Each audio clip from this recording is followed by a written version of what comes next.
1 concept plus MCQ का chapter 2 आ चुका है, acid basis and salts. Zero से हीरो सीरीज हमारी स्टार्ट हो चुकी है, जो आपकी एग्जामिनेशन प्रिपरेशन को और ज़्यादा बूस्ट कर देगी, आपकी रिवीजन को 100% कर देगी। Hello students, this is me Mudita and once again welcome back to Mudita IAS Warriors. So students, acid base and salts, क्योंकि ये एक ऐसा चैप्टर है जहां से आपके मोस्ट ऑफ द क्वेश्चंस बनने वाले हैं।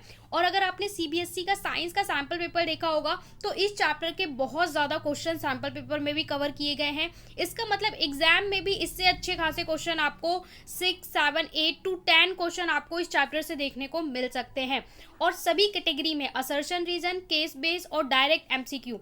सो इस चैप्टर को हम जीरो से हीरो सीरीज में 2 पार्ट्स में कवर करेंगे। जैसे हमने फर्स्ट चैप्टर किया था उसे एक ही पार्ट में हमने सारे क्वेश्चन कर लिए थे, case study, assertion reason, simple MCQ और वर्कशीट के क्वेश्चंस भी हमने डिस्कस किए थे। लेकिन ये चैप्टर थोड़ा सा लेंदी है, इसलिए इस पार्ट में, इस वाले वीडियो में हम करेंगे direct MCQ and sample paper से जितने क्वेश्चन पुटअप किए गए हैं वो। एंड सेकेंड पार्ट में हम क्या करेंगे, सेकेंड पार्ट में हम करेंगे assertion and reason type question, case based question और डायग्राम बेस्ड क्वेश्चन, वो हम सेकेंड पार्ट में कवर करेंगे। ओके, सो आप लोग तैयार हो जाइए, और अपने साथ आप लोग एक कॉपी रख सकते हैं, पेन रख सकते हैं, जहाँ पे आप लोग मार्क करेंगे आप लोग कितने सही अटेम्प्ट कर रहे हैं। जब भी मैं क्वेश्चन पूछूं तो आप इस तरीके से बना लो 1, 2, 3, 4, 5, और हर क्वेश्चन के आगे आप राइट या रॉन्ग लगा सकते हो आंसर देने से पहले, जिससे लास्ट में आप चेक कर सको कि आप कितने क्वेश्चन सही दे पा रहे हो। Okay, so are you excited? I know you all are excited. Question आ चुका है, sodium hydroxide turn phenolphthalein solution. अगर फिनोल्फथलीन सॉल्यूशन में सोडियम हाइड्रोक्साइड, जब मैं बोल रही हूँ सोडियम हाइड्रोक्साइड तो आपके दिमाग में इसका फॉर्मूला आ जाना चाहिए। फर्स्ट चैप्टर आप लोग पढ़ के आ चुके हो, सोडियम NaOH, सोडियम हाइड्रोक्साइड, ठीक है। तो ये साइमल्टेनियसली आपके दिमाग में चलना चाहिए कि सोडियम हाइड्रोक्साइड को फिनोल्फथलीन में डालेंगे तो क्या होगा, कलर कैसे चेंज होगा, क्या उसका कलर पिंक होगा, उसका कलर येलो हो जाएगा, कलरलेस हो जाएगा, या ऑरेंज हो जाएगा। सो मैं आपको 3 सेकंड का टाइम दूंगी, जिसमें आप लोग कमेंट बॉक्स में भी लिख सकते हो। अगर आपके पास कॉपी है तो आप कॉपी में भी लिख सकते हो अपना ऑप्शन, ठीक है। फॉर एग्जाम्पल आप कॉपी ले लीजिए और वहाँ पे 1 से लेकर 50 तक क्वेश्चन के नंबरिंग लिख दीजिए, और उसके आगे अपना ऑप्शन लिखिए ABCD, या फिर आप लोग सीधा चेक कर सकते हो कि आप सही कर रहे हो या गलत मार्क कर रहे हो, जिससे आप देखो कि आपकी प्रिपरेशन का लेवल क्या है।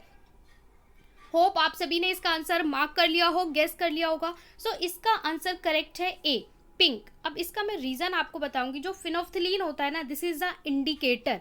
ओके, इंडिकेटर के बारे में हमने चैप्टर 2 में पढ़ा था। तो इंडिकेटर, अगर देखिए जो सोडियम हाइड्रोक्साइड है ये कैसा होता है, ये बेसिक इन नेचर होता है। कैसा होता है? बेसिक होता है। और फिनोल्फथलीन में अगर आप कोई एसिड डालोगे, ठीक है, अगर फिनोल्फथलीन में कोई आप एसिड डालोगे तो क्या होगा, वो कलरलेस रहेगा, कोई भी चेंज नहीं होगा। और अगर आप बेस डालते हो तो क्या हो जाता है, वो पिंक हो जाता है, ठीक है। पिंक से स्लाइटली रेड तक चेंज होता है। सो पिंक हो जाता है बेस डालने पर, और एसिड डालोगे तो कलरलेस होगा। यहीं पे अगर आपको कोई एसिड दे देता तब आपका आंसर क्या होता, कलरलेस होता। यहाँ पे बेस है इसलिए इसका ये क्या हो रहा है, चेंज, पिंक। तो ऑप्शन ए इज करेक्ट। अब इस यहाँ से एक और क्वेश्चन अराइज होता है जिसका आंसर आप लोग मेरे को कमेंट में देंगे कि फेनोल्फथलीन किस तरीके का इंडिकेटर है, ये आप लोग मुझे बताइए। इसका मैं ऑप्शन आपको दूंगी, मैन मेड है, ठीक है, या फिर मैन मेड को आप सिंथेटिक भी बोलते हो, सिंथेटिक है या नेचुरल है, नेचुरल इंडिकेटर है या सिंथेटिक इंडिकेटर है, ये आप लोग मुझे कमेंट में बताएंगे। फिनोल्फथलीन इज मैन मेड और सिंथेटिक इंडिकेटर और नेचुरल इंडिकेटर। ओके, चलिए नेक्स्ट क्वेश्चन पे चलते हैं। नेक्स्ट क्वेश्चन है chemical formula of washing soda. तो यहाँ पे आपको चैप्टर 2 में लास्ट में कुछ फॉर्मूले पढ़ाए गए थे, baking soda, baking powder, washing soda, है ना, प्लास्टर ऑफ पेरिस। तो सभी के फॉर्मूले और केमिकल नेम आपको एग्जैक्टली याद कर लेने हैं, ठीक है। सभी के केमिकल नेम, केमिकल फॉर्मूला आपको एग्जैक्टली याद कर लेने हैं, क्योंकि उससे क्वेश्चन बनेगा ही बनेगा। अब इसका ऑप्शन है Na2CO3 7H2O, Na2CO3 5H2O 2H2O 10H2O। तो एग्जैक्टली यहाँ पे आपको, यहाँ पे वाटर ऑफ क्रिस्टलाइन, यहाँ पे कितना वाटर मॉलिक्यूल होता है एक मॉलिक्यूल में, वो आपको याद होना चाहिए। सो सेकेंड क्वेश्चन के लिए आपका क्या ऑप्शन होगा, आई होप आप लोग गेस्ट कर चुके होंगे। 3 सेकेंड का टाइम होता है जिसमें आपको कमेंट में लिखना होता है। तो इसका आंसर होगा ऑप्शन डी, Na2CO3 TaNH2O, जिसे आप बोल सकते हो सोडियम कार्बोनेट। ठीक है, यहाँ पे आपको ये याद रखना है कि यहाँ पे वाटर मॉलिक्यूल कितने होते हैं, TaNH2O, एक सोडियम कार्बोनेट मॉलिक्यूल में TaNH2O होगा। तो एग्जैक्टली फॉर्मूला आपको याद होना चाहिए। ठीक है, इसी तरीके से जब जिप्सम प्लास्टर ऑफ पेरिस करते हो तो वहां पे भी आपको पता होना चाहिए। ओके, चलिए नेक्स्ट क्वेश्चन पे। Sodium hydroxide is used, sodium hydroxide का यूज क्यों करते हैं। अब फिर से मैंने जैसे ही बोला सोडियम हाइड्रोक्साइड, तो आपके दिमाग में इसका फॉर्मूला आ जाना चाहिए कि सोडियम हाइड्रोक्साइड हम किसकी बात कर रहे हैं। एज एन एंटासिड, एक एंटासिड की तरह यूज किया जाता है। इस मैन्युफैक्चर ऑफ सोप, सोप बनाने के लिए यूज किया जाता है। As cleaning agent, cleaning agent के लिए, या अल्कलाइन बैटरीज। सो इसका सही ऑप्शन क्या होगा, हमने इसके यूजेस भी पढ़े थे, जो फॉर्मूले हैं, फॉर्मूलों का नाम, केमिकल नेम और उसका यूज क्या है वो भी आपको पता होना चाहिए। सो इसका आंसर होगा सही B, in manufacture of soap, soap manufacturing industry में इसका यूज किया जाता है। ओके, नेक्स्ट क्वेश्चन है हमारा, when copper oxide and dilute hydrochloric acid react colour change.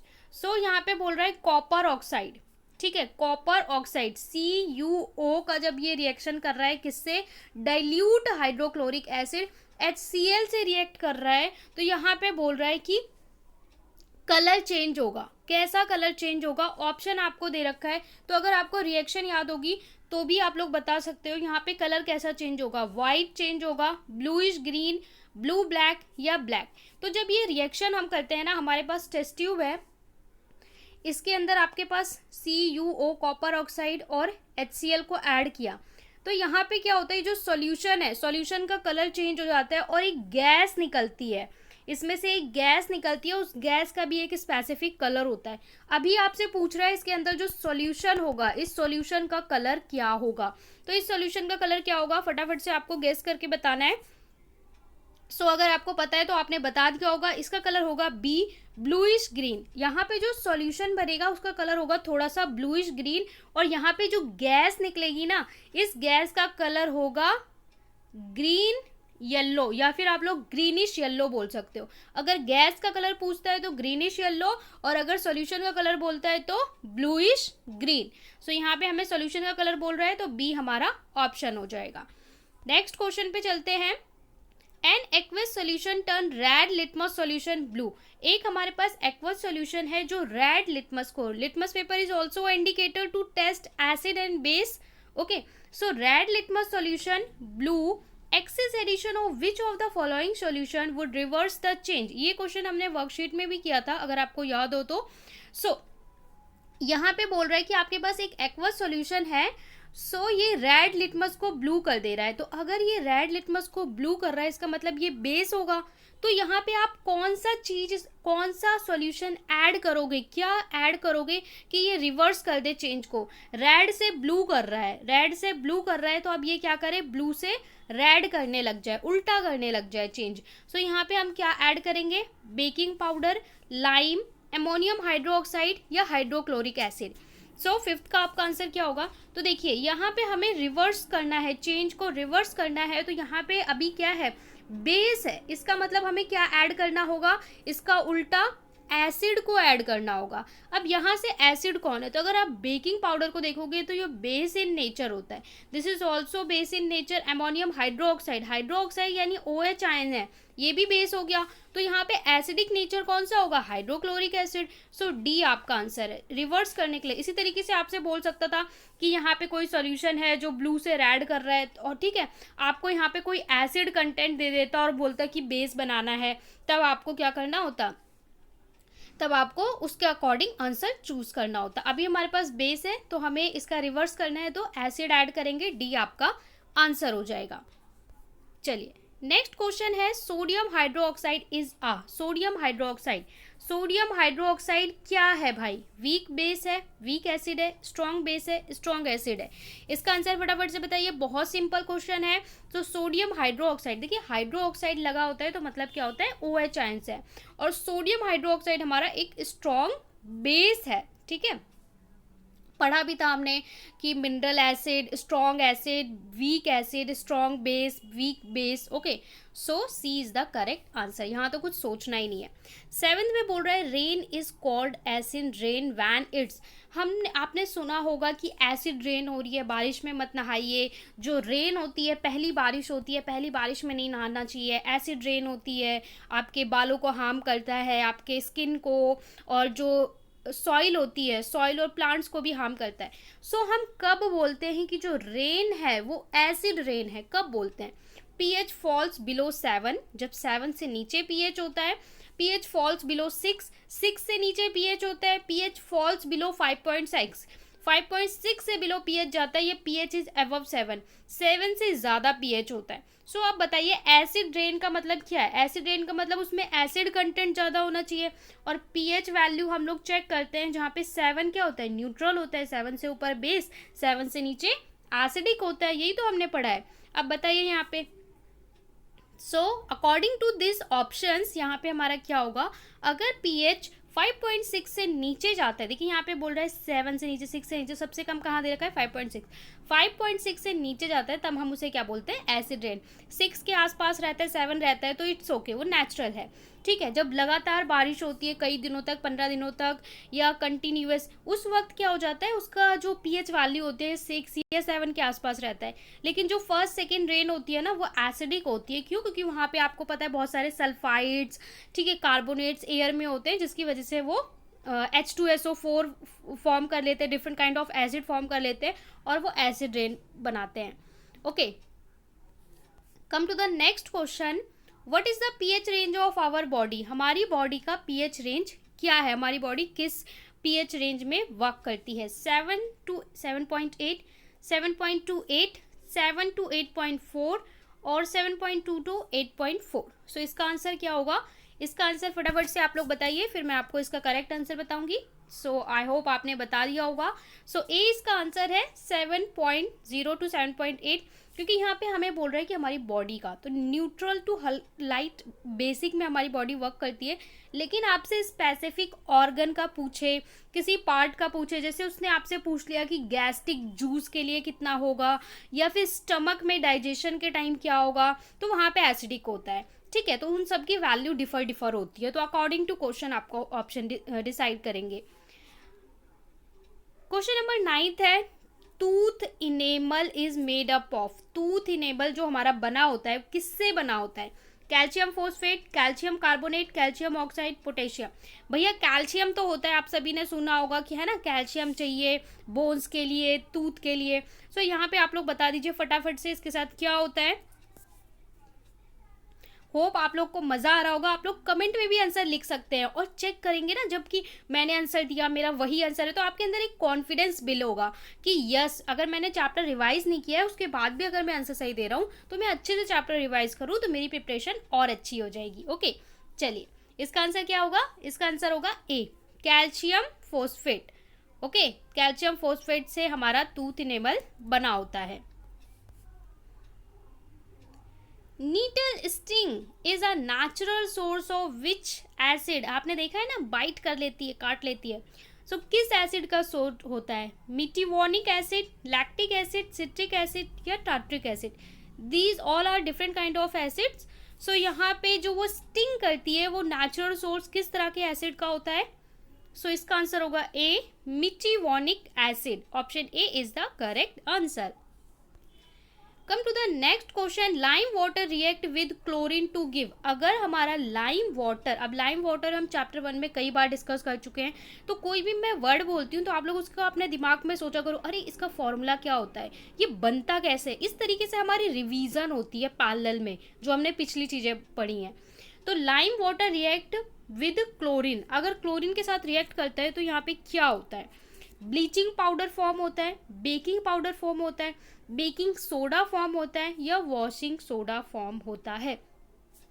Lime water जब मैं बोल रही हूँ तो ये एक स्पेसिफिक, लाइम वाटर तो इसका अलग नेम है, इस फॉर्मूले का भी एक स्पेसिफिक नेम होगा। और लाइम वाटर का फॉर्मूला क्या होता है ये चैप्टर 1 में बहुत बार रिवाइज करवाया था, तो अगर आपको याद है तो कमेंट में लिख दिया करो कि हाँ lime water is this. Okay, so इसका आंसर क्या होगा, जल्दी से बताइए।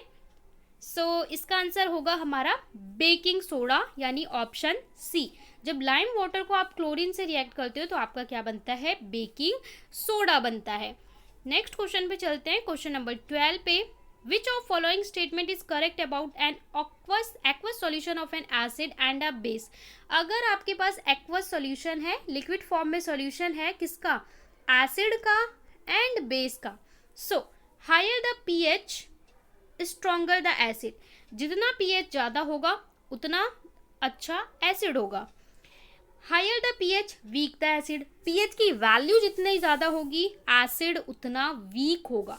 लोअर पीएच, पीएच की वैल्यू जितनी कम होगी उतना स्ट्रॉन्ग बेस होगा। या lower the pH, low value होगी पीएच की तो वीक बेस होगा। अब यहाँ पे आपको बहुत ही सिंपल क्वेश्चन है और यहाँ पे चूज करना है कि कौन कौन सी स्टेटमेंट यहाँ पे करेक्ट है और यहाँ पे according to this answer choose करना है। जब ये पीएच पेपर की बात करता है तो आपको याद कर लेना है कि पीएच में 7 से जो ग्रेटर देन वैल्यू होती है वो बेसिक नेचर होती है, 7 से नीचे वो एसिडिक होती है। सो पीएच की वैल्यू हाई होगी तो क्या होगा, एसिडिक नेचर का, बेसिक नेचर का। सो यहाँ पे आपको आंसर बताना है। फटाफट से आप लोग 1 मिनट ले सकते हैं सोचने के लिए और फिर बताएंगे। यस, जल्दी से आप लोग गेस कर लेंगे। सो यहाँ पे देखिए हमारा 12 में higher the pH strong the acid, यहाँ पे बोल रहा है कि जितना पीएच हाई होगा उतना स्ट्रॉन्ग एसिड होगा। और यहाँ पे बोल रहा है higher the pH weaker the acid, तो इसका आंसर होगा हमारा option D. Okay, option D second and fourth, second और फोर्थ इसका जो है करेक्ट स्टेटमेंट है। ठीक है, चलिए नेक्स्ट क्वेश्चन पे चलते हैं। क्वेश्चन नंबर 13, क्वेश्चन नंबर 13 में बोल रहा है अल्कलीज आर, अल्कलीज क्या होते हैं आपके, acid which are soluble in water, acid which are insoluble in water, bases which are insoluble in water, bases which are soluble in water. So alkalis हम किसको बोलते हैं, सो एल्कलीज हम बोलते हैं, यहाँ पे ऑप्शन डी होगा। एल्कलीज हमारे बेसिक इन नेचर होते हैं which are soluble in water. So option D is the correct answer. 14 sodium carbonate is a basic salt because it is a salt of a, sodium carbonate जब मैं बोल रही हूँ तो आप लोग इसका फॉर्मूला कमेंट में जरूर लिखेंगे। Sodium carbonate is basic salt, basic salt है बिकॉज इट इज अ, इसके अंदर क्या होता है, salt of strong acid and strong base, weak acid and weak base, strong acid and weak base, weak acid and strong base. So option क्या होगा इसका, hope आप सब लोग गेस कर चुके होंगे, इसका ऑप्शन होगा डी। अगर हमारा वीक एसिड, ठीक है, और स्ट्रॉन्ग बेस मिलता है तो हमारा जो सॉल्ट बनता है वो बेसिक सॉल्ट बनता है। देखिए आपको ये कॉन्सेप्ट क्लियर होना चाहिए कि एसिड प्लस बेस मिलता है तो हमारा सॉल्ट प्लस वाटर बनता है। ठीक है, अब यहाँ पे भी कंडीशन होती है कि आपका जो एसिड है, ठीक है जी, अगर आपका एसिड जो है वो स्ट्रॉन्ग है, ये स्ट्रॉन्ग है और ये हमारा वीक है, तो जो सॉल्ट बनेगा ना वो एसिडिक सॉल्ट होगा। इसी तरीके से अगर हमारा बेस स्ट्रॉन्ग है तो हमारा जो सॉल्ट बनेगा वो बेसिक सॉल्ट होगा। और दोनों ही स्ट्रॉन्ग है, जैसे हमने HCl ले लिया और NaOH, दो स्ट्रॉन्ग एसिड स्ट्रॉन्ग बेस, तो हमारा न्यूट्रल सॉल्ट बनता है। सो इसका ऑप्शन आपका डी होगा। ठीक है, 15 पे चलते हैं। How many water molecule does hydrated calcium sulphate contain, hydrated calcium sulphate, Ca calcium sulphate. ठीक है, तो हाइड्रेटेड कैल्शियम सल्फेट फॉर्मूले आप लोग खुद लिखेंगे। कैल्शियम सल्फेट जब मैं बोल रही हूँ और हाइड्रेटेड बोल रही हूँ तो आप लोग को फॉर्मूले तुरंत दिमाग में हिट करना चाहिए। तो कितने इसमें वाटर मॉलिक्यूल होते हैं, 5 होते हैं, 10 होते हैं, 7 होते हैं या 2 होते हैं। इसका एक स्पेसिफिक नेम भी होता है, अगर वो नेम आपको याद आए तो आप वो भी बता सकते हो। Hydrated calcium sulphate, calcium sulphate hydrated में कितने वाटर मॉलिक्यूल होते हैं। सो ये मैंने कम्युनिटी में भी पूछा था और बहुत सारे बच्चों ने गलत आंसर किया था। Option D is the correct answer, 2 water molecule होते हैं। ठीक है, नेक्स्ट क्वेश्चन है at what temperature is gypsum is heated to form plaster of Paris. POP बनाने के लिए जिप्सम को कितने टेम्परेचर पे हीट किया जाता है, 90 डिग्री, 100 डिग्री, 110 डिग्री या 120 डिग्री, 16। सो इसका आंसर क्या होगा, इसका आंसर होगा जी आपका, फटाफट से बताइए, इसका आंसर होगा यस, 100 डिग्री सेल्सियस पे जब आप जिप्सम को हीट करते हो तो वो POP plaster of Paris form करता है। तो ये सारी कंडीशन पता होनी चाहिए, सबके फॉर्मूले, सबके नेम पता होने चाहिए।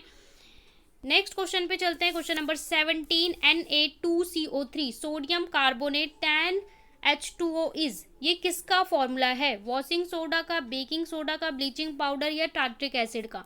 सो 17 ये आपको बताना है। ये आपसे रिवर्स भी पूछ सकता है कि फॉर्मूले का नाम दे दिया और फॉर्मूला पूछेगा, या फॉर्मूला दे दिया और इसका बेसिक नेम पूछेगा। तो इसका आंसर क्या होगा? इसका आंसर होगा वॉशिंग सोडा, यानी ऑप्शन ए। हमने एक क्वेश्चन ऐसे भी किया था कि वॉशिंग सोडा का फॉर्मूला क्या होता है ना, केमिकल फॉर्मूला। तो आपको दोनों तरीके से पता होना चाहिए।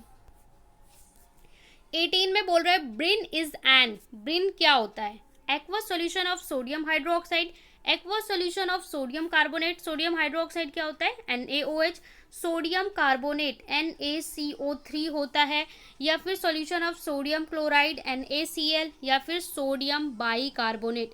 ठीक है, तो बाइकार्बोनेट Na2CO3। ठीक है, तो यहाँ पे आपसे बोल रहा है क्या होता है ब्रिन, तो ब्रिन आपको बताना है क्या होता है 18 का। सो इसका आंसर क्या होगा? फटाफट से बताइए, ये आपने वर्कशीट में भी कर रखा है, मैंने खुद पढ़ाया था आपको। सो ये ऑप्शन सी है, aqueous solution of sodium chloride. Option C is the correct answer.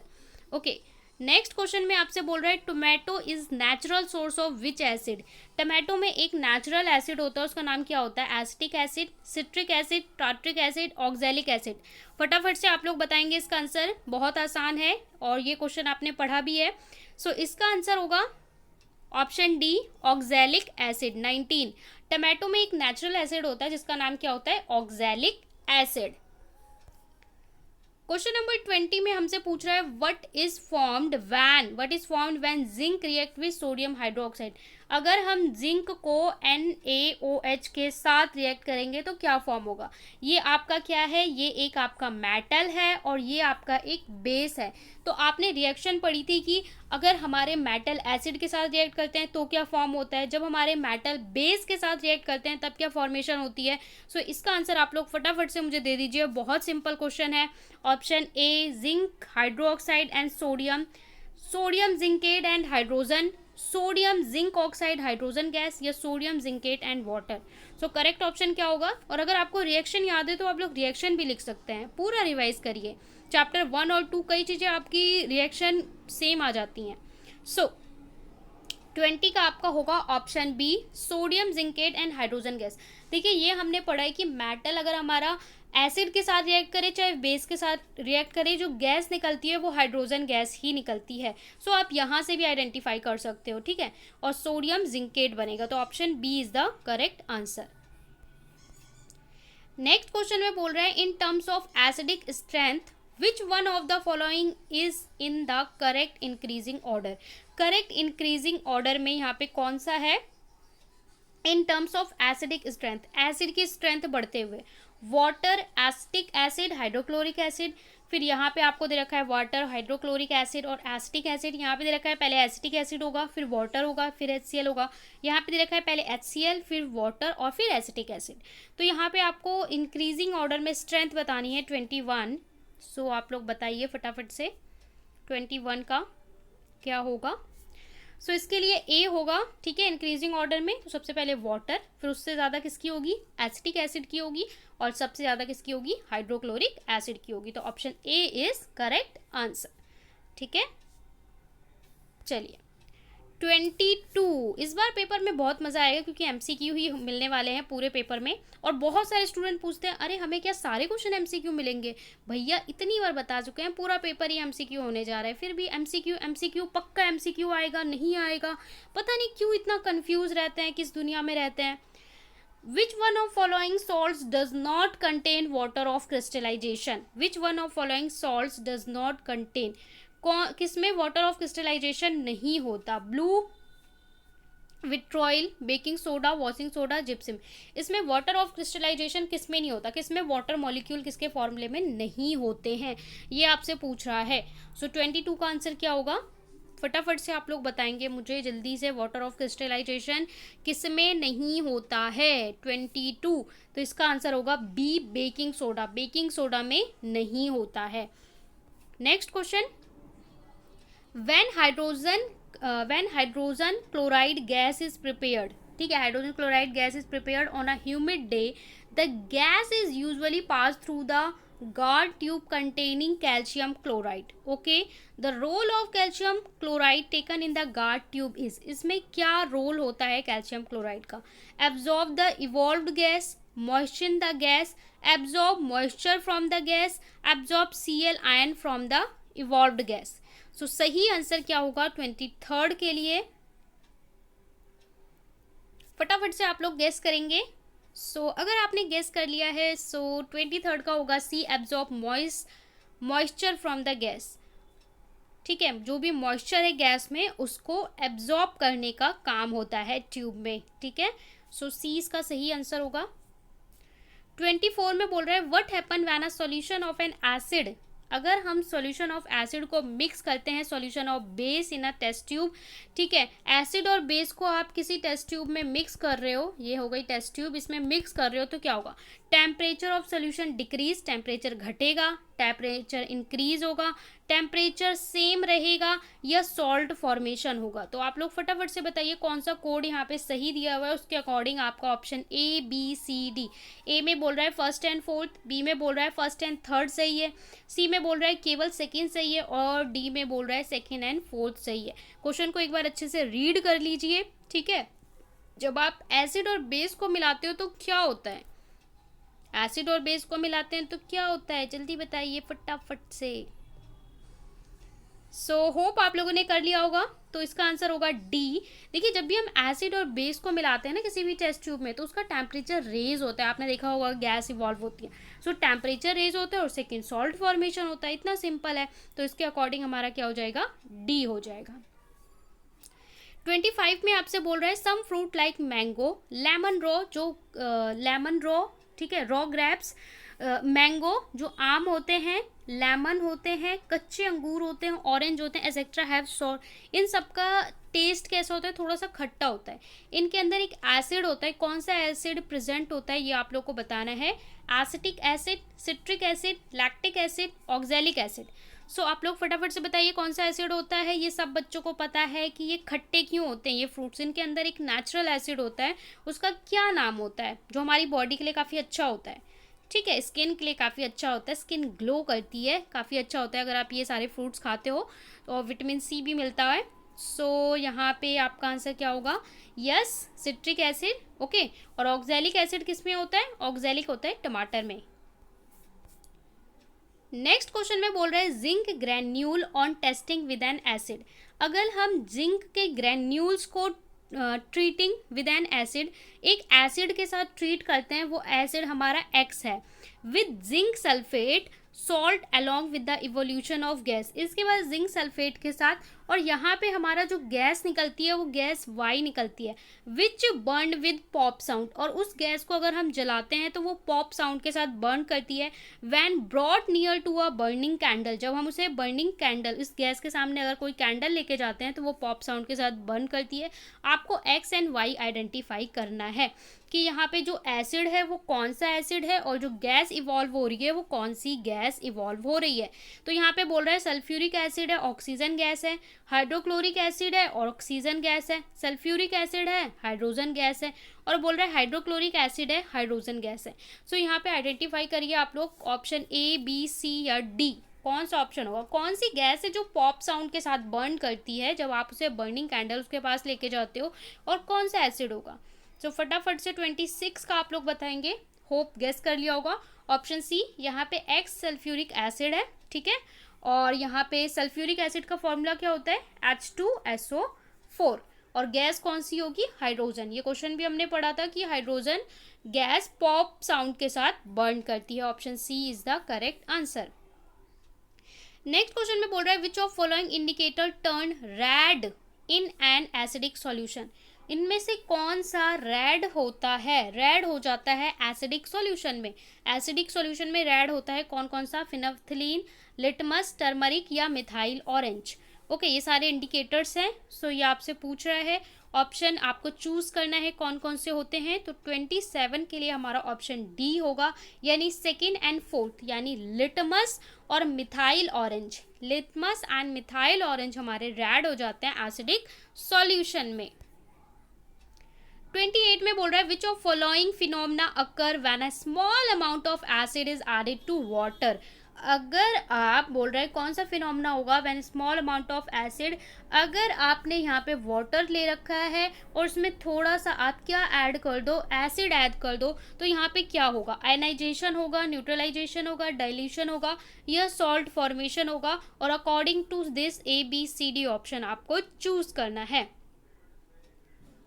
यहाँ पे आपका क्या आंसर होगा, जल्दी से बताइए। क्वेश्चन को रीड कर सकते हैं 1 मिनट में। 28 का हमारा होगा ऑप्शन बी, यानी यहाँ पे आयनाइजेशन होगा एंड डाइल्यूशन होगा। ठीक है, एसिड में जब आप वाटर में एसिड ऐड करते हो तो क्या होता है, डाइल्यूशन होता है। नेक्स्ट क्वेश्चन है 29 हमारा, यहाँ पे बोल रहा है dilution, dilute acid does not produce carbon dioxide on being treated with। so dilute acid हमारा CO2 नहीं प्रोड्यूस करता अगर हम उसे ट्रीट करें मार्बल, लाइम, बेकिंग सोडा या लाइम स्टोन। यहाँ पे करेक्ट आंसर क्या होगा, किसके साथ ट्रीट करें तो CO2 नहीं होगा। यहाँ पे हमारा ऑप्शन होगा option number B, lime. Okay, lime का फॉर्मूला आपको याद होना चाहिए। 30 an ants sting can be treated with। अगर एंड आपको स्टिंग काट लेती है with dash which will neutralise the effect of chemical injected by the ants sting into our skin. जो केमिकल हमारे स्किन में इंजेक्ट हुआ है उसको वो न्यूट्रलाइज कर दे। Choose the correct option of the following blank. तो methanoic acid, formic acid, baking soda या कास्टिक सोडी। तो जब वो आपको स्टिंग करती है, काटती है, तो हमारे अंदर एक केमिकल आता है, वो केमिकल या तो एसिड होगा या बेस होगा, और फिर हम उस पर उस इफेक्ट को न्यूट्रलाइज करने के लिए उस पर क्या अप्लाई करते हैं जिससे वो न्यूट्रलाइज हो जाता है। यहाँ पे बोल रहा है स्टिंग कैन बी ट्रीटेड, कैसे ट्रीट करते हैं, वो हमारे अंदर जो गया है उसको हम कैसे ठीक करते हैं, उस पर क्या अप्लाई करते हैं कि वो न्यूट्रलाइज हो जाता है। जाहिर सी बात है एसिड अगर आता है तो हम बेस अप्लाई करते हैं, और बेस अगर आता है काटने पे तो हम उस पर एसिड अप्लाई करते हैं। इसका आंसर क्या होगा, इसका आंसर होगा सी, बेकिंग सोडा। वो जो हमें स्टिंग करती है ना, तो वो एक टाइप का एसिड रिलीज करता है जो हमारे स्किन में एसिडिक कर देता है। तो हम बेकिंग सोडा अप्लाई करते हैं तो वो उसको बेसिक को तो वो न्यूट्रलाइज करता है। तो option C is the correct answer. ठीक है, 30 का सी। 31 bleaching powder is used as an disinfect for water to, disinfect for water to किससे, make water tastier, remove the dirt from the water, make water germ free, make water clear। यहाँ पे bleaching powder को क्यों use करते हैं, disinfect करने के लिए, किस लिए यूज़ करते हैं, 31 का आप लोग बताइए। बहुत सिंपल है, make water germ free, option C is the correct answer. ठीक है जी। 32 में आपसे बोल रहा है which one of following salts will dissolve in water to form alkaline solution. Which of following salt, कौन से सॉल्ट को हम डिजॉल्व करें पानी में जिससे वो अल्कलाइन सॉल्यूशन बना ले। अल्कलाइन मतलब बेसिक सॉल्यूशन बना ले। Okay, potassium carbonate, sodium chloride, sodium carbonate, potassium sulphate. किसको आप डिजॉल्व करोगे, 32 बताइए आंसर फटाफट से। इसका आंसर क्या होगा, पोटेशियम कार्बोनेट। पोटेशियम कार्बोनेट को अगर आप वाटर में डिसॉल्व करोगे तो ये क्या बनाएगा, अल्कलीन सॉल्यूशन बनाएगा। 32A। 33 कॉपर सल्फेट क्रिस्टल, यहाँ पे आपसे बोल रहा है कॉपर सल्फेट, ठीक है, CuSO4 के क्रिस्टल वैन हीटेड स्ट्रांगली, अगर हम इसको हीट करें, ठीक है, इसको हीट करें, lose their water of crystallization. इसके जो वाटर ऑफ क्रिस्टलाइजेशन, इसके साथ कुछ X number of water molecule होते हैं, तो वो क्या होंगे, वो हीट हो जाएंगे। And anhydrous copper sulphate accompanied by a change in color। और हमारे पास एनहाइड्रस मतलब ये वाटर मॉलिक्यूल क्या हो जाएगा, ये तो पूरा उड़ जाएगा, तो यहाँ पे हमारे पास एनहाइड्रस बटेगा, और इसका कलर जो चेंज होगा वो कैसे चेंज होगा इसका आपको बताना है। ये भी हमने पढ़ा था, वाटर ऑफ क्रिस्टलाइजेशन टॉपिक जो आया था, blue to green, green blue to white, blue to sky blue, blue to grey. इसका आंसर आप सभी को पता होना चाहिए कैसे हो जाता है चेंज। तो इसका आंसर होगा ऑप्शन बी। जब हमारा कॉपर सल्फेट होता है ना, CuSO4 and x number of water molecule, तो इसका कलर हमारा होता है ब्लू, और जब इसमें से वाटर मॉलिक्यूल उड़ जाता है तो इसका कलर कैसा हो जाता है, वाइट हो जाता है। आपको ऐसे भी पूछ लेगा कि जब वो हाइड्रेटेड होता है तो कैसा कलर है, डिहाइड्रेटेड होता है तो कैसा कलर होगा। तो इसका आंसर क्या हो जाएगा? बी। 34 में बोल रहा है when a base react with metal, अगर हमारा बेस मेटल के साथ रिएक्ट करेगा it form a salt of and hydrogen gas release, salt और हाइड्रोजन गैस रिलीज होगा। By what method can be presence of hydrogen be detected, hydrogen को कैसे identify कर सकते हैं अगर हमारा बेस रिएक्ट करेगा किसके साथ? एसिड के। When base react with metal, base और मेटल रिएक्ट कर रहे हैं, जैसे हमने जिंक और सोडियम हाइड्रोक्साइड का एग्जांपल लिया था। By water, by litmus paper, by methyl orange, by burning candle. यहाँ पे एक गैस लिबरेट होती है जिसका नाम हाइड्रोजन गैस होता है, तो वो किस चीज़ से आइडेंटिफाई हो सकती है इनमें से? 34। सो यहाँ पे आंसर क्या होगा? Option number D, bye burning candle, क्योंकि यहाँ पे जो हाइड्रोजन गैस है अगर हम उसके पास बर्निंग कैंडल लेके आते हैं तो it burn with pop sound और इससे आइडेंटिफाई हो सकती है। So option D is the correct answer. Next question, which salt is acidic in nature, इसमें से कौन सा सॉल्ट एसिडिक है? NH4Cl, CS3COO, NH4 sodium chloride, Na2CO3 sodium carbonate. So 35 option A, B, C और D। So acidic in nature. So यहाँ पे answer होगा option A, NH4Cl, NH4Cl which is acidic in nature. So 35 option A is the correct answer. Next question 36, what is the chemical formula of POP, plaster of Paris. Plaster of Paris के लिए chemical formula हमारा क्या होता है? CaSO4, 2H2O, 3H2O, half H2O या half H2। So correct answer, आपको exactly formula याद होना चाहिए जिप्सम का भी और POP का भी। सो POP का हमारा फॉर्मूला होता है option C, CaSO4 half H2O। Okay, 1/2 H2O आपको एग्जैक्टली पता होना चाहिए। नेक्स्ट क्वेश्चन 37 में हमसे पूछ रहा है CuSO4 5H2O, वही क्वेश्चन आपका आ गया। कॉपर सल्फेट 5H2O होता है। In this compound of water of molecule is called, जो इसमें वाटर मॉलिक्यूल से हम क्या बोलते हैं? Pure water, water of crystallization, soda water, none of the above. इसका आंसर तो आप प्रीवियस क्वेश्चन की नॉलेज से ही दे सकते हैं। इसको हम बोलते हैं option B, water of crystallization 5H2O। इसका कलर हमारा होता है ब्लू, और अगर हम इसे हीट कर दें और ये कॉपर सल्फेट फॉर्म कर ले तो इसका कलर वाइट हो जाता है। सो ऑप्शन क्या होगा? बी 37 के लिए।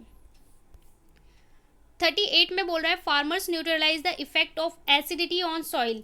सॉइल के अंदर अगर एसिडिटी बढ़ जाती है तो फार्मर्स उसको कैसे न्यूट्रलाइज करते हैं? जो किसान होते हैं, स्लेक्ड लाइम से, जिप्सम से, कास्टिक सोडा से या बेकिंग सोडा से। 38 किससे करते हैं? जाहिर सी बात है बेस से करेंगे तो स्लेक्ड लाइम से करते हैं। ठीक है, स्लेक्ड लाइम का एक स्पेसिफिक फॉर्मूला होता है, वो आप मुझे कमेंट में बताइए। चैप्टर 1 में मैंने बहुत बार आपको बताया है। 39 में हमसे बोल रहा है which one of the given is a mineral acid. Mineral acid भी मैंने आपको बताए थे, lactic acid, formic acid, tartaric acid या हाइड्रोक्लोरिक एसिड। कुछ एसिड होते हैं जिनको हम मिनरल एसिड बोलते हैं। सो मिनरल एसिड ऑप्शन बताइए 39, option D HCl। Which one of given a mineral acid, कौन सा देता है मिनरल एसिड? तो हाइड्रोक्लोरिक एसिड या फिर HCl हमारा मिनरल एसिड फॉर्म करता है। क्वेश्चन नंबर 40 में हमसे बोल रहा है the pH of gastric juice. Gastric juice का pH क्या होता है? 6.5 से ज़्यादा होता है, 7 से कम होता है, 5 होता है, none of the above. Question number 40। So यहाँ पे देखिए अकॉर्डिंग टू ऑप्शन यहाँ पे आपका C हो जाएगा। ठीक है, गैस्ट्रिक जूस। तो स्टमक में हमारा देखिए स्मॉल इंटेस्टाइन में pH अलग होता है, स्टमक में pH अलग होता है। ठीक है, अकॉर्डिंग टू डाइजेशन लेवल अलग अलग जगह पे अलग अलग pH होता है, जिसकी वजह से डिफरेंट टाइप ऑफ एंजाइम्स हमारे वर्क करते हैं। सो यहाँ पे ऑप्शन C होगा। 41 में हमसे पूछ रहा है you are given 2 unknown solution, आपको 3 अननोन सोल्यूशन दिए गए। ठीक है, 1, 2 एंड 3 विद pH वैल्यू। यहाँ पे pH वैल्यू आपको दी गई, एक की 6, एक की 8 और एक की दी गई 9.5। With solution with contain maximum OH ion, किसमें OH आयन ज़्यादा होंगे? फर्स्ट में, सेकंड में, थर्ड में, या डाटा आर इनसफिशिएंट आप बता नहीं सकते। सो 41 का आपका क्या होगा? फटाफट से आप लोग मुझे बताइए किसमें आपका बोल रहा है OH आयन। तो आपको pH स्केल याद करना है कि 7 न्यूट्रल होता है, इधर एसिडिक होते हैं, इधर बेस होते हैं। तो जो हमारे बेस होते हैं उसमें OH आयन होता है और जो एसिड होते हैं उसमें H आयन्स होते हैं। इतनी नॉलेज आपके लिए सफिशिएंट है। तो अगर देखिए 6 हमारा क्या है? 7 से नीचे है, और यहाँ पे 2 हमारे बेसिक में जा रहे हैं 8 और 9.5। तो 9.5 जो होगा उसमें OH ज़्यादा होंगे, जितना ज़्यादा बेसिक होगा उतने OH आयन ज़्यादा होंगे, उतना हाइड्रोक्साइड ज़्यादा होगा। ठीक है, तो यहाँ पे किसका होगा, थर्ड सैंपल का। सो सॉल्यूशन यहाँ पे आपका देखिए थर्ड सैंपल कहाँ पे दे रखा है, सी में दे रखा है, तो सी आपका क्या होगा, सही आंसर होगा। 42 में बोल रहा है bleaching powders chemical name. Bleaching powder का केमिकल नेम क्या है, calcium hypoxychloride, calcium oxychloride, calcium chloride, calcium chlorochloride oxide. So इसका आंसर भी आपको एग्जैक्टली पता होना चाहिए। 42 का कैल्शियम ऑक्सीक्लोराइड इसका नेम होता है ब्लीचिंग पाउडर। ब्लीचिंग पाउडर का फॉर्मूला, नेम, यूज, तीनों चीज़ें आपको पता होनी चाहिए। नेक्स्ट क्वेश्चन 43 है। सो यहाँ पे 43, सो आइडेंटिफाई द फॉलोइंग एक्सपेरिमेंट। यहाँ पे एक एक्सपेरिमेंट हो रहा है और आप लोग देख सकते हैं टेस्ट ट्यूब में हम लोगों ने कुछ मेटल डाला है, कुछ सॉल्यूशन है, यहाँ से एक गैस निकल रही है जिसे इस बीकर में जोड़ दिया गया है और यहाँ पे बबल्स रेज हो रहे हैं। और जब यहाँ पे कैंडल लाई जाती है, बर्निंग कैंडल, तो ये बर्न हो रही है with pop sound. Identify the gas. Option A nitrogen, B hydrogen, C oxygen, D carbon dioxide. So ये क्वेश्चन देखिए आपका चैप्टर 1, चैप्टर 2, इवन चैप्टर 3, तीनों से ही ये आपसे पूछा जा सकता है, क्योंकि चैप्टर 1 में भी हमने पढ़ा है और 2 में पढ़ा है कि मेटल और हमारे जब एसिड्स रिएक्ट करते हैं तो गैस प्रोड्यूस होती है। ओके, सो इसका ज़्यादा टाइम नहीं लेंगे, इसका ऑप्शन आप सभी को पता होगा, option B, that mean hydrogen. Okay, hydrogen burn with pop sound. Next question पे चलते हैं 44। अब देखिए यहाँ पे आपके क्वेश्चन स्टार्ट हो जाते हैं सैम्पल क्वेश्चन पेपर। सीबीएसई ने जो सैम्पल क्वेश्चन पेपर रिलीज किया है वहाँ से आपको कौन कौन से क्वेश्चन दिए गए हैं, सो उसको भी मैंने यहाँ पे पुट कर लिया है, जिससे आप लोग का साथ साथ में सैम्पल पेपर भी रिवाइज हो जाए अगर आपने सैम्पल पेपर नहीं देखा था। ठीक है, क्योंकि अगर आप वीडियो देखोगे जीरो से हीरो तो आपका सब कुछ कवर होगा। अब देखिए यहाँ पे अगर मैं आपको थोड़ा सा जूम करके दिखाऊं तो यहाँ पे देखो इन्होंने डायरेक्ट ना देख के थोड़ा सा ट्विस्ट किया है क्वेश्चन को, कि हमारे पास मेटल है और मेटल रिएक्ट कर रहा है डाइल्यूट एसिड के साथ, मेटल सॉल्ट और गैस। अगर मैं इसे सिंपल फॉर्म में लिखूं तो आप इसे कैसे लिख सकते हो कि हमारा जो मेटल है जब एसिड के साथ रिएक्ट करता है तो क्या बनाता है, मेटल सॉल्ट बनाता है। तो वही चीज़ लिख दिया है कि मेटल सॉल्ट बनाता है प्लस गैस बनाता है। अभी हमने पढ़ा कि गैस जो बनती है वो कौन सी होती है, हाइड्रोजन गैस होती है। अब यहाँ पे बोला है which of following 2 combination are correct. यहाँ पे कौन सा कॉम्बिनेशन करेक्ट है, आपको ऑप्शन दे रखा है, मेटल दे रखा है कि कॉपर, और गैस इवॉल्व दे रखा है यस कि कॉपर के साथ गैस इवोल्यूशन होगा।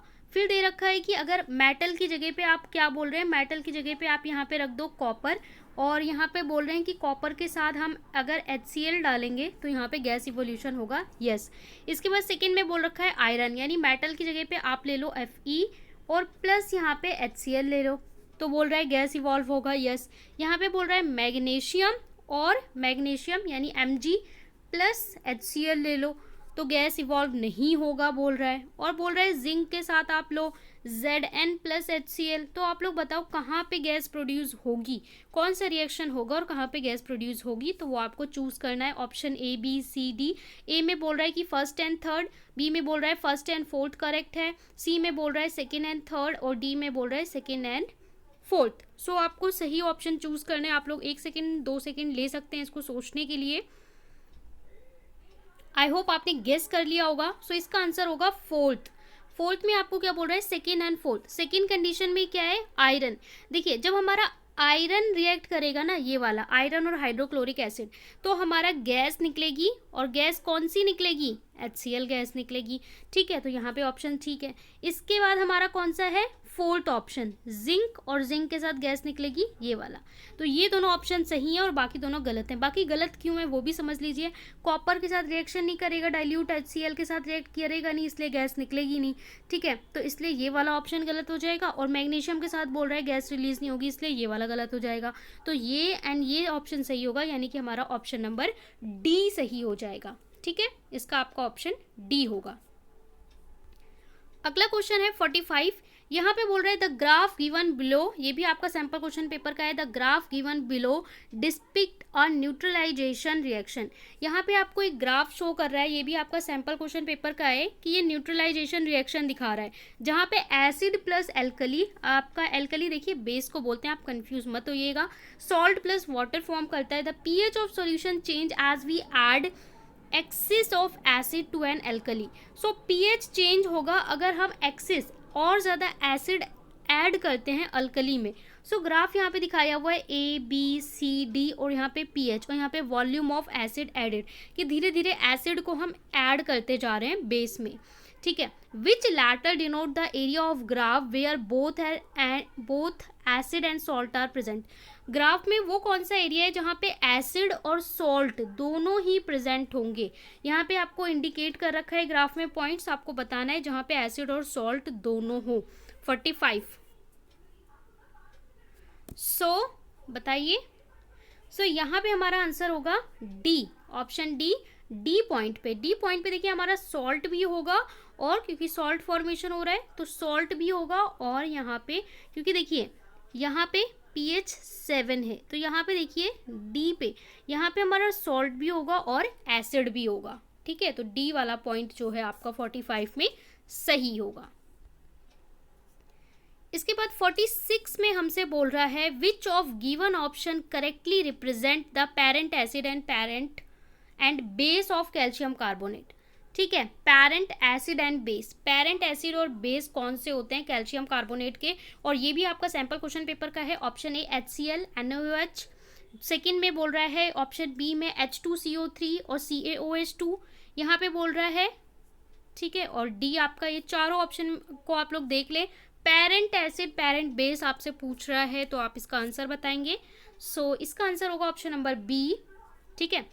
ये हमारा पेरेंट एसिड होता है किसमें, कैल्शियम कार्बोनेट में, और ये पेरेंट बेस होता है HTCO3 इज पेरेंट एसिड और ये parent base. Option B is the correct answer for question number 46।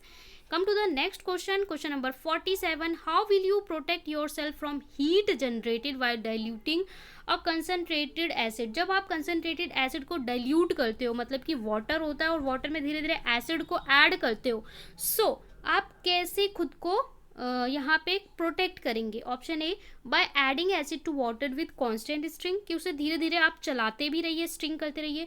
Bye adding water to acid with constant stirring, water को एसिड में ऐड करिए। By adding water to acid followed by base, ठीक है, by adding base to acid with constant stirring. So correct option choose करना है। ये भी हमने कई बार डिस्कस कर रखा है तो आप लोग को ध्यान होना चाहिए। इसका आंसर क्या होगा, ऑप्शन ए, हमेशा एसिड को ही वाटर में ऐड करते हैं, इसका रिवर्स नहीं करते हैं बाय विद कांस्टेंट स्ट्रिंग, क्योंकि आपको पता है ये काफ़ी एक्सोथर्मिक रिएक्शन होता है, उसमें हीट बहुत ज़्यादा इवॉल्व होता है। सो अगर ध्यान से ना करें तो फिर बहुत ज़्यादा प्रॉब्लम हो सकती है, हीट जनरेट हो सकता है, बर्न हो सकता है। So option A is the correct answer. 48 again ये आपका सैम्पल क्वेश्चन पेपर का क्वेश्चन है 48। सो यहाँ पे बोल रहे हैं in which year concentration of hydrogen ion is the highest. अब मैं इसको ग्राफ को थोड़ा सा अगर आपको जूम करके दिखाऊं तो रेन पीएच वैल्यू, यहाँ पे रेन पीएच वैल्यू दे रखा है 2000, ऐसे लिया हुआ है 2000, 2001, 2002, 2003, 4, 5, 6, ठीक है, थोड़ा ब्लर है, कोई बात नहीं, मैं आपको बता दे रही हूँ। और यहाँ पे आपको दे रखा है कि पीएच वैल्यू दे रखा है 0, 1, 2, 3, 4, 5, 6, ये आपको पीएच दे रखा है और यहाँ पे आपको ईयर दे रखा है और यहाँ पे आपको बार ग्राफ दे रखा है और यहाँ पे आपका पॉलीगन ड्रॉ है, ठीक है। अब इसको जूम आउट कर लेते हैं और आपसे बोल रहा है कि कौन से ईयर में हाइड्रोजन आयन का कंसंट्रेशन मैक्सिमम है, 2002 में, 2008 में, 11 में या 2005 में। तो इस तरह के क्वेश्चंस भी आपसे एग्जाम में पूछे जा सकते हैं ग्राफ बेस्ड। सो आप इसे भी सॉल्व करेंगे। सो इसका आंसर होगा ऑप्शन ए 2002, ठीक है। तो आप अगर देखेंगे 2002 ये, ठीक है, ये वाला जो आप देखेंगे तो यहाँ पे मैक्सिमम है ना, मैक्सिमम है, हाईएस्ट है ये बार, तो ए इसका सही आंसर होगा 48 का। नेक्स्ट क्वेश्चन पे चलते हैं 49 पे। यहाँ पे आपसे बोल रहा है कि देखिए भाई आपको 4 टेस्ट ट्यूब दे दिए, एक्सपेरिमेंट किया है, ये 4 आपको टेस्ट ट्यूब है, ठीक है। इसको तो पहले मैं थोड़ा जूम करके दिखा दूँ किस टेस्ट ट्यूब में क्या है वो हम देख लेते हैं। पहली टेस्ट ट्यूब है, यहाँ पे zinc plus dilute hydrochloric acid है। यहाँ पे देखो आपको नीचे पड़ा हुआ नजर आ रहा है, जिंक है, यहाँ पे लिखा हुआ है जिंक प्लस डाइल्यूट HCl लिखा हुआ है, ठीक है, इस वाली टेस्ट ट्यूब में। इसमें आपको क्या लिखा हुआ है, Mg, यहाँ पे मैग्नीशियम और एसिड है, ठीक है, और यहाँ पे आपका है आयरन प्लस HCl, और यहाँ पे आपका है कॉपर प्लस HCl। कॉपर तो याद है बेचारा किसी से रिएक्ट ही नहीं कर पाता था। तो यहाँ पे 4 टेस्ट ट्यूब दिए हैं, और चारों में देखिए आपको अलग अलग कंडीशन, यहाँ पे देखिए नीचे पड़ा हुआ है, यहाँ पे है, यहाँ पे, यहाँ पे, ठीक है। टेस्ट ट्यूब समझ में आ गई। अब क्वेश्चन देख लेते हैं। Which is the what is the reason for different behaviour of magnesium in test tube B. Test tube B में मैग्नीशियम थोड़ा डिफर बिहेव कर रहा है, इसका क्या रीजन है। Mg is lighter element than dilute HCl, lighter element है। Mg react with dilute hydrochloric acid produce hydrogen gas which helps in floating, जो उसको फ्लोट करवा रही है, हाइड्रोजन गैस प्रोड्यूस हो रही है। मैग्नीशियम रिएक्ट डाइल्यूट हाइड्रोक्लोरिक, यहाँ पे नाइट्रोजन गैस प्रोड्यूस हो रही है जो उसको फ्लोट करने में मदद कर रही है। Magnesium react with dilute hydrochloric acid, जो CO2 प्रोड्यूस कर रही है, जो उसको फ्लोट करने में हेल्प कर रही है। तो यहाँ 3 में देखिए आपको रिएक्शन नहीं हो रहा है, नीचे पड़ा हुआ है, और इसमें आपको दिख रहा है कि मैग्नीशियम ऊपर फ्लोट कर रहा है। तो उसका क्या कारण है एग्जैक्टली, सो आपको आंसर बताना है। 3 सेकंड में आप लोग को गेस करना है। सो 49 का ऑप्शन बी आपका करेक्ट होगा। आप लोग ऐसे भी बता सकते हो कि मैग्नीशियम एक मेटल है, जब रिएक्ट करेगा तो हाइड्रोजन गैस, और हाइड्रोजन गैस उसे हेल्प कर रही है क्योंकि बबल्स आएंगे, तो इसकी वजह से ये ऊपर फ्लोट कर रहा है। सो ऑप्शन बी आपका जो है करेक्ट आंसर होगा। क्वेश्चन नंबर 50 में आपसे बोल रहा है, ये भी आपका सैंपल क्वेश्चन पेपर का क्वेश्चन है, ठीक है जी। इंपॉर्टेंट क्वेश्चंस हैं, जितने भी सैंपल में आते हैं सैंपल पेपर में, वो सभी क्वेश्चन इंपॉर्टेंट होते हैं, उस कैटेगरी के क्वेश्चन आपको एग्जाम में देखने को मिल सकते हैं। Vinay observe that the stain of curry on a white shirt, ठीक है, एक दाग लग जाता है वाइट शर्ट पे, बिकम रेडिश ब्राउन, जो रेडिश ब्राउन हो जाता है व्हेन सोप इज स्क्रब्ड।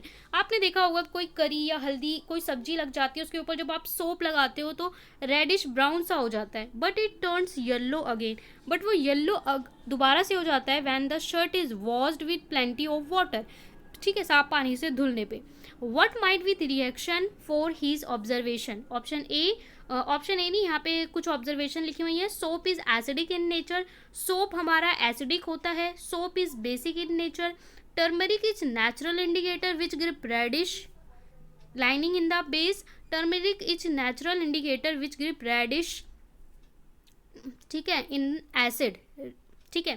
तो यहाँ पे 4 ऑब्जर्वेशन दिए, कौन सी ऑब्जर्वेशन सही है ये आपको बतानी है, ठीक है। तो आप फटाफट से चारों ऑब्जर्वेशन को पढ़ेंगे कि टर्मरिक क्या है, ठीक है, सोप का नेचर कैसा होता है। तो अगर आप इसे ना, अगर आपने पढ़ा भी नहीं है चैप्टर, फिर भी अपनी बेसिक अंडरस्टैंडिंग बेसिक नॉलेज को यूज़ करेंगे तो भी आप इस तरह के क्वेश्चंस के आंसर कर सकते हैं। बताइए इस चैप्टर के इस क्वेश्चन का आंसर करने के लिए आपको 10th की थ्योरी की ज़रूरत नहीं है। अगर आपको बेसिक चीज़ें पता है तो भी आप इसका आंसर कर सकते हैं। फटाफट से आप मुझे बताइए। सोप जो होता है वो हमारा बेसिक इन नेचर होता है, साबुन जो होता है वो बेसिक होता है, हमने पढ़ा भी था, है ना। और बताइए। और टर्मरिक हमारा नेचुरल इंडिकेटर होता है जो इसको कलर देता है, ठीक है। तो इसके लिए हमारा ऑप्शन क्या हो जाएगा 50 के लिए, option number B. Option number B में आपका आ जाएगा 2nd एंड 3rd, ये दोनों ऑब्जर्वेशन सही हैं, तो option B is the correct answer. Okay जी। इसके बाद नेक्स्ट क्वेश्चन है, चलिए नेक्स्ट क्वेश्चन है, ये भी आपका सैंपल क्वेश्चन पेपर का है।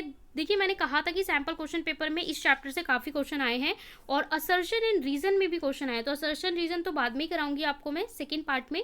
The table given below show the reaction of few element with acid and base to give evolve of hydrogen. यहाँ पे आपको कुछ एलिमेंट्स दे रखे हैं, ये एलिमेंट कुछ भी हो सकते हैं, जिंक हो सकता है, मैग्नीशियम हो सकता है, एल्युमिनियम हो सकता है, ठीक है, कॉपर हो सकता है। तो यहाँ पे बोल रहा है कि आपके पास 4 एलिमेंट है A B C D। यहाँ पे बोल रहा है एसिड के साथ रिएक्शन हो रहा है, और यहाँ पे बोल रहा है बेस के साथ रिएक्शन हो रहा है। Which of these element are amphoteric oxide. Question को पूछने का तरीका थोड़ा अलग है। एम्फोटेरिक ऑक्साइड का आपको टॉपिक क्लियर है कि व्हाट आर एम्फोटेरिक ऑक्साइड, तो आप आंसर दे सकते हैं। यहाँ पे देखिए हमारे पास एलिमेंट ए है जो एसिड के साथ रिएक्शन नहीं करता और बेस के साथ भी नहीं रिएक्ट करता। एलिमेंट बी है जो एसिड के साथ रिएक्शन कर रहा है, बेस के साथ भी कर रहा है। एलिमेंट सी है एसिड के साथ कर रहा है बट बेस के साथ नहीं कर रहा, और डी है जो बोथ के साथ कर रहा है। तो यहाँ पे आपसे बोल रहा है कौन सा एम्फोटेरिक ऑक्साइड होंगे, ऑप्शन ए जहाँ पे ए और डी होगा, बी, सी या डी। सो आप इसका आंसर बताएंगे, फटाफट से सोच लीजिए इसका आंसर। फटाफट से, एम्फोटेरिक ऑक्साइड मैंने आप सभी को पढ़ा रखा है। देखिए अगर आप लोग इसे ध्यान से देखें तो amphoteric oxide are those oxide which react with acid as well as base, तभी तो हम उनको क्या बोलते हैं, एम्फोटेरिक ऑक्साइड जो एसिड और बेस दोनों के साथ रिएक्ट करते हैं, ठीक है। जैसे हमने पढ़ा था एल्युमिनियम के ऑक्साइड, जिंक ऑक्साइड, है ना। तो यहाँ पे देखिए बी और डी, यहाँ पे देखिए बी वाला जो है वो एसिड और बेस दोनों के साथ रिएक्ट कर रहा है, और डी वाला भी। तो बी डी ऑप्शन कहाँ पे है, ऑप्शन नंबर बी में है। यहाँ पे आपका आंसर क्या हो जाएगा, यहाँ पे आपका आंसर हो जाएगा ऑप्शन नंबर बी, ठीक है। तो बी आपका जो है वो करेक्ट आंसर हो जाएगा। ये थे हमारे कंप्लीट 51 क्वेश्चन जो डायरेक्ट एमसीक्यू बेस्ड क्वेश्चन थे। आई होप आपको समझ में आया हो। एक क्वेश्चन आपको कमेंट में बताना है, आपको सिंथेटिक इंडिकेटर और 2 मैनमेड इंडिकेटर, सिंथेटिक या मैनमेड सेम है, 2 नेचुरल इंडिकेटर, 2 सिंथेटिक इंडिकेटर के नाम लिखने हैं। सिंथेटिक इंडिकेटर और नेचुरल इंडिकेटर के कमेंट में नाम लिखने हैं। इसका पार्ट 2 आएगा जिसमें हम लोग क्या करेंगे, जिसमें हम लोग assertion reason, case based question and diagram based questions करने वाले हैं। मोर अपडेट चैनल को आप लोग जरूर सब्सक्राइब करके रखें। पीडीएफ आपको टेलीग्राम पे प्रोवाइड किया जाएगा। फॉर मोर अपडेट्स आप लोग बेल आइकन को जरूर प्रेस कर दें।